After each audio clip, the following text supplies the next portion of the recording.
আসসালামু আলাইকুম। এখন দেখবেন সংবাদ শিরোনাম। সুদানের শান্তিরক্ষা মিশনের সন্ত্রাসী হামলা নিহত ৬ সেনা সদস্যদের বাড়িতে কান্নার রোল। এলাকা জুড়ে শোকের ছায়া, শোকাহত পরিবারের প্রতি সেনাবাহিনীর সমবেদনা। শহীদ বুদ্ধিজীবী দিবসে জাতিশ্রেষ্ঠ সন্তানদের প্রতি সর্বস্তরের মানুষের শ্রদ্ধা। সূর্য সন্তানদের আত্মত্যাগের ইতিহাস নতুন প্রজন্মের কাছে পৌঁছে দেওয়ার দাবি। দীর্ঘ ৩ দশক পর দিনাজপুর ৬ আসনে বিএনপির একক প্রার্থী ডাক্তার জাহিদ নির্বাচিত হলে পাল্টাবে অবহেলিত জনপদের ভাগ্য। ঠাকুরগাঁওয়ে বীজ আলু নিয়ে প্রতারণার অভিযোগ, বাড়তি দামে বিদেশি মোড়কে দেশি বীজ বিক্রি করছে অসাধু সিন্ডিকেট, বিপাকে চাষিরা। এতক্ষণ দেখছিলেন সংবাদ শিরোনাম, এখন দেখবেন বিস্তারিত। সন্ত্রাসীদের হামলায় প্রাণ হারিয়েছেন সুদানের জাতিসংঘ শান্তিরক্ষা মিশনে নিয়োজিত ৬ সেনা সদস্য। তাদের মৃত্যুর খবর পাওয়ার পর থেকেই পরিবারে চলছে কান্নার রোল। শোকের ছায়া নেমে এসেছে এলাকা জুড়েও। দ্রুতই শহীদ সেনা সদস্যদের মরদেহগুলো ফিরিয়ে আনার দাবি স্বজনদের। আফ্রিকার দেশ সুদানের আবেই এলাকা সন্ত্রাসীদের নৃশংস হামলায় প্রাণ হারিয়েছেন বাংলাদেশ সেনাবাহিনীর ৬ জন শান্তিরক্ষী। শহীদদের একজন জাহাঙ্গীর আলমের বাড়ি কিশোরগঞ্জের পাকুন্দিয়া। মাত্র ৩৭ দিন আগে আবেই অঞ্চলে শান্তিরক্ষী হিসেবে যোগ দিয়েছিলেন তিনি। স্বজনের কাছে মৃত্যুর খবর পৌঁছানোর পর থেকেই বাড়ি জুড়ে কান্নার রোল। ৩ বছরের ছোট্ট ছেলেকে নিয়ে অথই সাগরে শহীদ জাহাঙ্গীর স্ত্রী। অনেক ভালো ছিল, অনেক এতটাই বড় হয়েছে পরে আমার ভাই আমার সব দিছে, যখন যেটা চাইছি তখন দিছে। শহীদ কর্পোরাল মাসুদ রান্নার গ্রামের বাড়ি নাটোরের বোয়ালিয়া পাড়ায়। সন্তানের মৃত্যুর সংবাদের পর থেকেই মায়ের এমন বুক ফাটা আর্তনাদ। স্ত্রী আর ৮ বছরের মেয়েও শোকাহত। মিশনে যাওয়া কালকে ১ মাস ৭ দিন, ১ মাসের ৭ দিনের মাথায় তো কাল ৫টার সময় মারা গেছে। গাইবান্ধার বাসিন্দা সেনাবাহিনীর লন্ড্রি কর্মচারী সবুজ মিয়াও শহীদ হয়েছেন সন্ত্রাসীদের হামলায়। সদা হাস্যোজ্জ্বল সবুজ আর নেই জানার পর থেকেই পলাশবাড়ির ছোট ভগবানপুর গ্রামে নেমে এসেছে শোকের ছায়া। সুদানের আবেই এলাকায় শহীদ হয়েছেন কুড়িগ্রামের ২ সেনা সদস্য। তাদের মধ্যে সৈনিক শান্ত মণ্ডলের বাড়ি রাজারহাট এবং সৈনিক মমিনুল ইসলামের নিবাস উলিপুর উপজেলার দুর্গাপুর গ্রামে। সন্ত্রাসীদের হামলায় আহত হয়েছেন বাংলাদেশ সেনাবাহিনীর ৮ জন শান্তিরক্ষী। খুবই মর্মান্তিক ঘটনা এবং আমাদের কুড়িগ্রামের ২ সন্তান বাংলাদেশ সেনাবাহিনীতে রয়েছে। তাদের একজনকার বাসায় আমরা রয়েছি এই মুহূর্তে, মমিনুল ইসলাম। গত ৭ই নভেম্বর সে শান্তিরক্ষা মিশনে সুদানে গিয়েছিল, কিন্তু দুঃখের বিষয় যে গতকালকে সন্ত্রাসীদের হামলায় সে নিহত হয়। সারা দেশে যথাযথ মর্যাদা ও ভাব গাম্ভীর্যের মধ্য দিয়ে পালিত হচ্ছে শহীদ বুদ্ধিজীবী দিবস। ভোর থেকে জাতির সূর্য সন্তানদের স্মরণে ফুলেল শ্রদ্ধা জানায় স্কুল, কলেজ, বিশ্ববিদ্যালয়ের শিক্ষার্থী সহ সর্বস্তরের মানুষ। মুক্তিযুদ্ধের পাশাপাশি শহীদ বুদ্ধিজীবীদের আত্মত্যাগের ইতিহাস নতুন প্রজন্মের কাছে পৌঁছে দেওয়ার দাবি সকলের। আজ বেদনাময় ১৪ ডিসেম্বর। ৫৪ বছর আগে এই দিনে পাকিস্তানি হানাদার বাহিনীর সাথে এদেশের কিছু দোসর মিলে হত্যা করেছিল জাতির সূর্য সন্তানদের।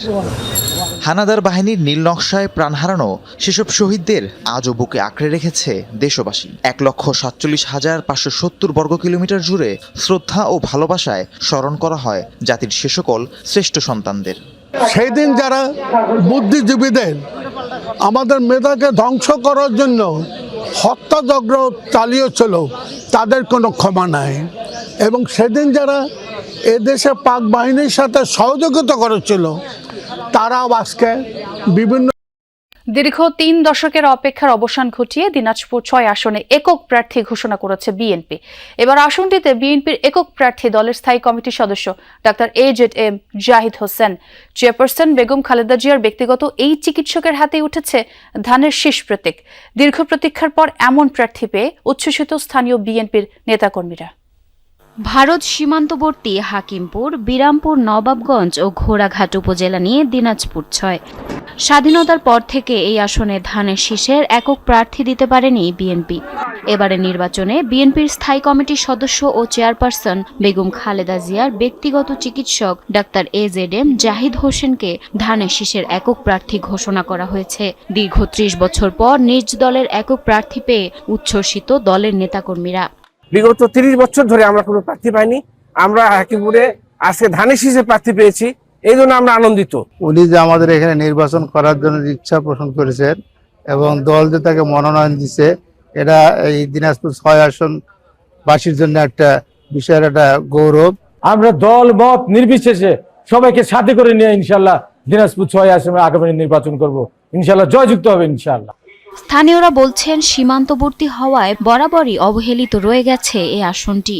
এখানে গড়ে ওঠেনি কোনো শিল্প কারখানা, রাস্তাঘাটের অবস্থাও নাজুক।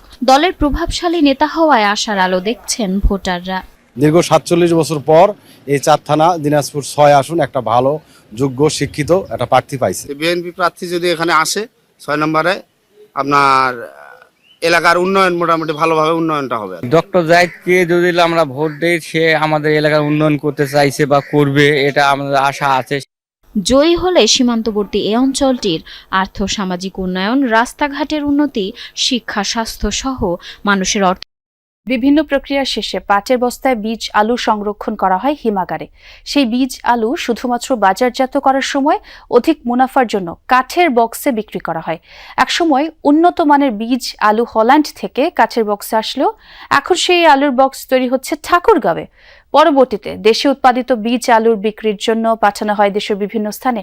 অধিক ফলনের আশায় এসব বীজ আলু কিনে প্রতারিত হচ্ছেন কৃষকরা।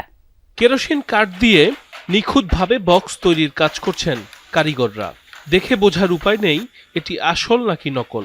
এই বক্সেই দেশি আলুর বীজ ভরে পরবর্তীতে বাজারজাত করা হবে বিদেশি ব্র্যান্ডের নামে। এই চিত্র ঠাকুরগাঁওয়ের। কার্টনগুলোতে কোম্পানির মনোগ্রাম আর আলুর পথ কি স্টারেজ, ডায়মন্ড এগুলা বসাচ্ছে আর কি। আমার তো একটা ফার্নিচার তৈরি করি, একটা খাট তৈরি করি, আমার ওয়াটা যেটা খাবো সেটাই করি, এটা না তো।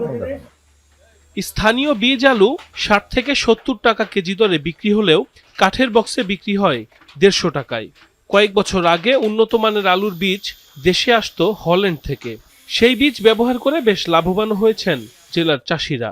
তবে সম্প্রতি আমদানি করা আলুর বীজের বক্স নকল করে তাতে নিম্নমানের বীজ প্যাকেটজাত করে বাজারে ছাড়ছেন কিছু অসাধু ব্যবসায়ী। এতে প্রতারিত হচ্ছেন আলু চাষিরা। ঠাকুরগাঁওয়ে তৈরি হচ্ছে কার্টন হিসাবে শ্যাম, কিন্তু আমরা চিনতে পারতেছি না যেটা বিদেশের আলু না বাংলাদেশের আলু। একবার লাগাইলেই আর দ্বিতীয়বার লাগানো যাচ্ছে না। বিদেশি কার্টনের মতো করে তৈরি করে আমাদের কাছে অতিরিক্ত দামে বিক্রি করছে, আবার বিদেশের মতো মান না। সারা বছর হিমাগারে বস্তার মধ্যে আলু রাখতেছে, কিন্তু বিক্রি করার সময় কার্টনে করে বেচতেছে। এই কারণে কিন্তু কৃষকরা অনেক লোকসানের সম্মুখীন হচ্ছে। সংশ্লিষ্টরা বলছেন বীজ আলুর মান যাচাই করে বাজারজাত করলে অনেকাংশেই সংকট কাটবে। বাজারে আলু 40 থেকে 50 টাকা কেজি বীজ আলু ব্যবহার বিক্রি হচ্ছে, অহরহ বিক্রি করতে হচ্ছে। আর এই আলুটাকে আমি কৃষককে বলবো যে ব্যবহার করার জন্য, কার্টনের আলু যেন তারা ব্যবহার না করে, অন্তত পক্ষে ঠাকুরগাঁও জেলার কৃষকরা।